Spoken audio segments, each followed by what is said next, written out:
Thank you. My name's John Kitto. I live over in the Woodcrest community and went to Enloe High School, NC State, and feel like I understand the city pretty well from growing up here. So the reason I'm here is I live over in Woodcrest, and I feel like there's been a few unintended consequences of missing middle, and I want to use this presentation as just a case study for some of these side effects that could be maybe tweaked or amended without throwing out the whole thing, or at least just making it better. So I'd like to show some stuff here. I think some of you guys have seen this from previous speakers.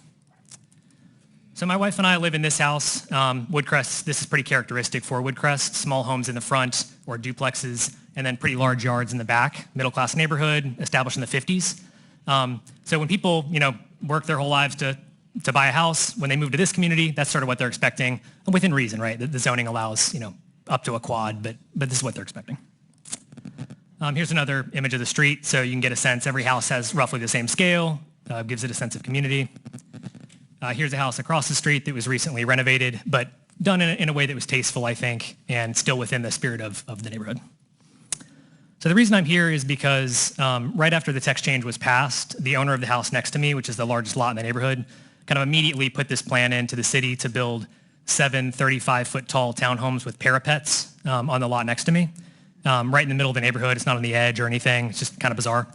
And so even if you look at this and say, hey, live with it, how bad could it be? Like, we do need housing, so this is something we're going to have to get used to, just deal with it.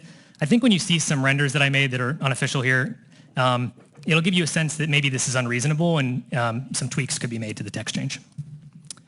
So this is my backyard currently, and the reason my wife and I bought the house, just tons of potential and some privacy and sort of a serene yard, to be honest.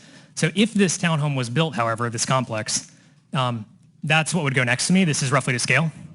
And I think just self-evidently, without going into all these details, I think it's just self-evident that that's a bit unreasonable from a scale perspective. This is zoned R10, and I think something within a duplex or a quad would be more reasonable, and I just think this is a side effect that should be addressed. Here's another image from the front. Again, kind of puts me next to a warehouse sort of thing. And then this is from the street, and just this kind of monolithic thing gets thrown in there. So I think, again, Mr. Branch came out on Thursday, and I really appreciate that, a fellow Enloe grad.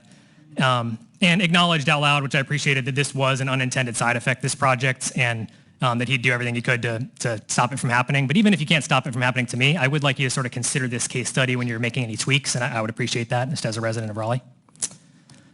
And finally, just some constructive final comments here. So this is that transit overlay where everything in white is, allows developments like this to happen.